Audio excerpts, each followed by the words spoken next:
One UI 8.5 versus iOS 26.2 speed test.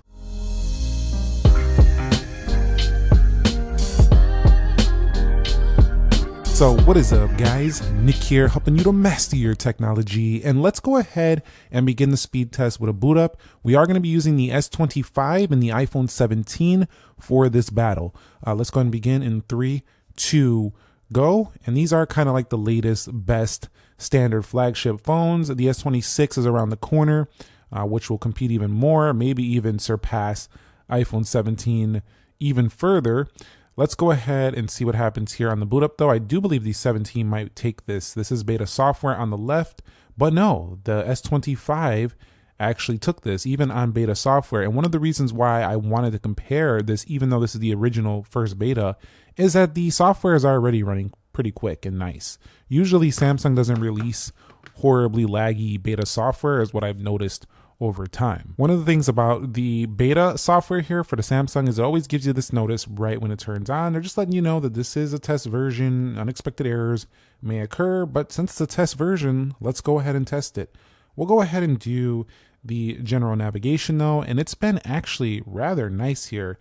Super smooth to navigate this. Also pulling down the quick panel over here, you're gonna find yourself just a very smooth effect right there. And then when you go ahead and move the brightness slider, you'll see it has a nice kind of like animation right there. It like kind of gets a little bit bigger. In addition, if we go ahead and edit these are also pretty smooth as well. These controls you can change like this. They do a very good job keeping that pretty smooth. So no tremendous issues there. Pulling from the left side, you'll see notifications. Swiping away, looking nice. You'll see we do have the search down here on One UI 8.5. The icons definitely look a little bit updated, but generally navigating this software has felt like a joy. It's super fast and super smooth at the same time. I'm really enjoying that.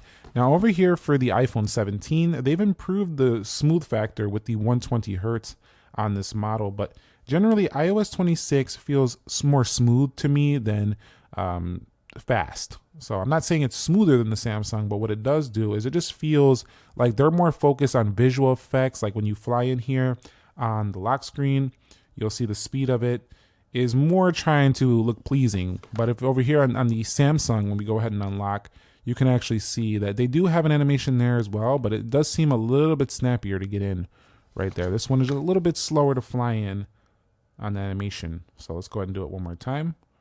You can see it kind of flies in a lot slower. So I would say speed of unlocking, the Samsung is quicker. It kind of has smooth animations, but it also feels a little snappier at the same time. You can also lower it in developer options. Generally navigating the iPhone 17 feels quick, but mostly smooth, I would say. All right, guys, so everything is closed out for both phones. Let's go ahead and head into calendar on both. And you can see a little faster there on the Samsung. Let's go into calculator, snappier on the Samsung. Let's go into Play Store, App Store. Faster to load on the Samsung for One UI 8.5. Let's swipe up out of there. We'll go into clock, and again faster on the Samsung. You'll see in One UI 8.5 they have this little section down here. It's going to make it an easier one-handed experience actually. Liquid glass though, looking nice here. You can slide through these sections, and we'll swipe up out of there. We'll go into weather for both phones, and that was faster on the left. So the animation speed is actually showing that the Samsung probably, you can see they're faster on the left, will probably load apps faster just because it quickly launches them. Let's go into Gemini. Again, faster on the left, and let's swipe up out of there. We'll go into Grok for both phones. Again, we were able to launch into the Samsung first. Samsung News versus Apple News app, and you'll see again on the left. Let's go ahead and swipe up out of there. And let's go into YouTube on both phones. I'm going to go ahead and have to click over here and go to one of these sections. And that was faster on the iPhone.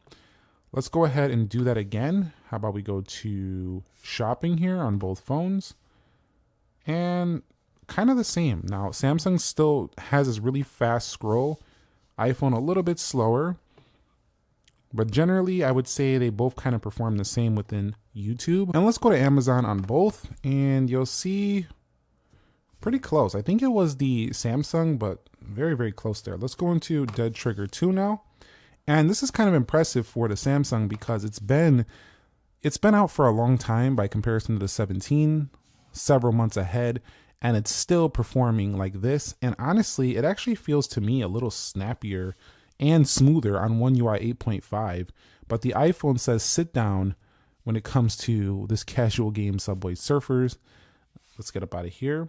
Again, it's only a small, tiny fraction. Let's go into RTS here on both. And you'll see RTS does load there first on the iPhone on the right. Once in the game, though, it really just comes down to which phone do you like more in terms of the cooling, because some of them will get warmer than the others. Let's go into Free Fire, and you'll see right here. Also, they do have a similar size display, but the iPhone tends to feel a little bit bigger just because of the compact nature of the S25. And we'll go ahead and see. I think the S25 was in there first. All right, guys, so let's head into Call of Duty now and see which one can launch this faster. And so far, though, I think the One UI 8.5 has been performing very well here on the Samsung. Almost feels like I didn't even download beta software, if I'm being honest with you. Everything seems to be working okay. And it looked like the Samsung was in this game first, although I got a couple pop-ups there.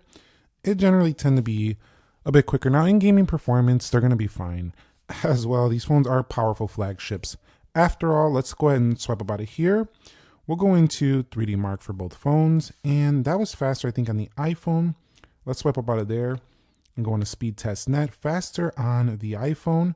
We'll go into InShot, and that was quicker on the Samsung, and Geekbench 6 faster on the Samsung. Overall, I do think Samsung did launch more applications, and generally, if you look at the animations, they're slightly faster, but when we come out, they kind of look the same. Not too much difference, but I even feel like Samsung.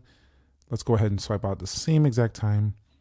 You could see once they come out, kind of the same overall effect. So not a big difference there. Let's go ahead and do the RAM management now. You'll get a closer look at how the animations perform when rocking through the apps once they've already been loaded.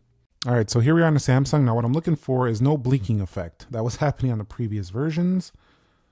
And looks like we're still getting some blinking there once again. So they have not fixed that still.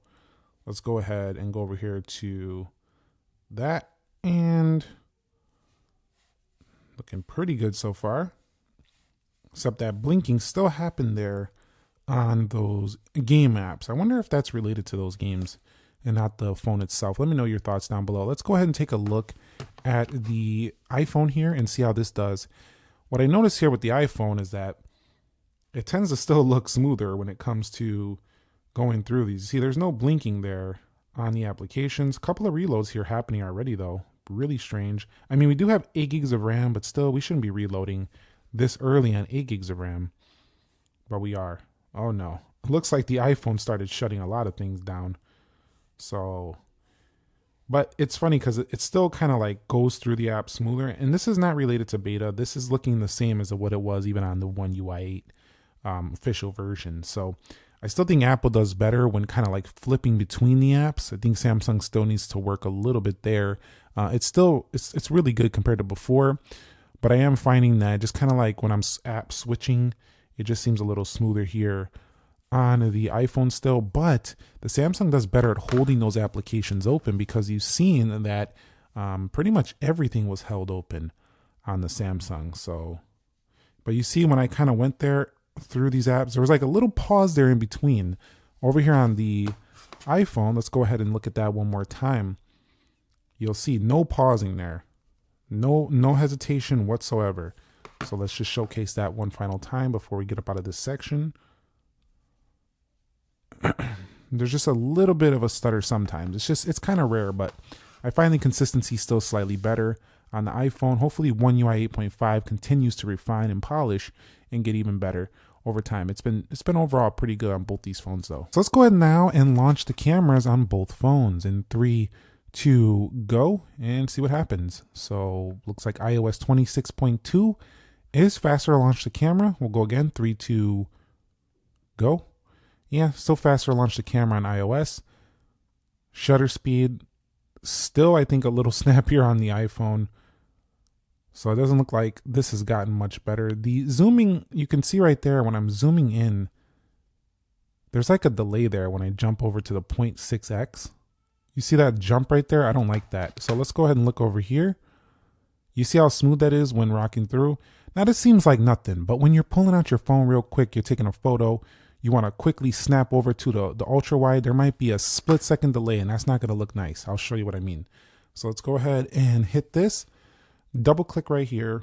Let's say I want to go right there. You see like it was just a split second delay. I mean, I know I'm being ridiculous, first world problems, but still, you know, I'm paying $1,000. I want perfect performance. That's what I'm dreaming for. And no phone at this point still has had perfect performance, but we do have pretty much close to that on a lot of these phones these days. So what I want to do is a quick real world test here. So what I'm going to do is kind of open up a few applications just to see what would happen. So let's go ahead and open this up, kind of scroll through.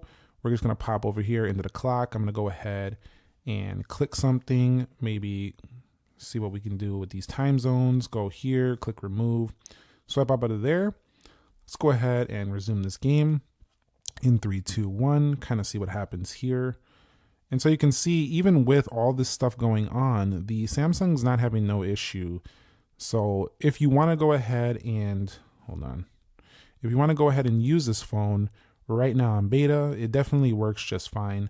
You could see we did have a reload there on that one application.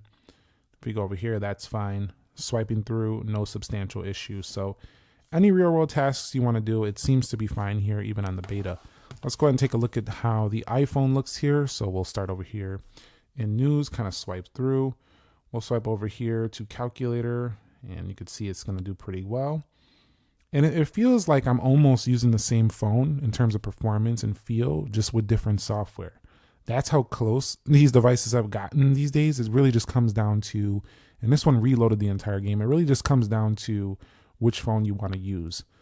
That's kind of where we're at in the market right now. It really is. And here are the final Geekbench 6 scores for One UI 8.5 and 26.2, with the iPhone losing in the multi-core, the Samsung losing in the single core. So they're kind of trading there in that respect. And that kind of makes sense a bit. The iPhone is a newer device. Let's go ahead and take a look at a Wildlife Extreme, and we'll see what we can get on the graphics performance. What we're looking for here is to see which one will do a bit better in the gaming department. I'll be back when they're done. And Samsung takes the W here on the 3D Mark Wildlife Extreme, scoring better than 94% of devices, iPhone 17 better than 84% of devices. Now keep in mind that the Samsung Galaxy S25, the base model, actually has the same chip as the other models. It's the same 8 Elite for Galaxy, overclocked CPU, and 12 gigabytes of RAM. So I think it's a little closer to the Pro probably in those benchmarks, but generally, even the Pros don't score better than 94% all the time. So this Samsung is a powerhouse, this S25, and with its size, its compact nature, and now One UI 8.5, it's looking good for Samsung going into 2026, provided they do some nice upgrades to the regular S26. I'm interested to see that. But I would say in this comparison, the Samsung, probably the slightly faster, more powerful phone. The iPhone still giving you that smooth feel with its 120 hertz on the base 17. Generally 26.2 though, just feels nice and polished. Samsung polishing it up, but also a little bit snappier with the animations. Thumbs up if you enjoyed it. Subscribe if you haven't already. Let me know which software you're enjoying more going into 2026. And have a great rest of your Sunday. Nick here. Be sure to be well, and peace.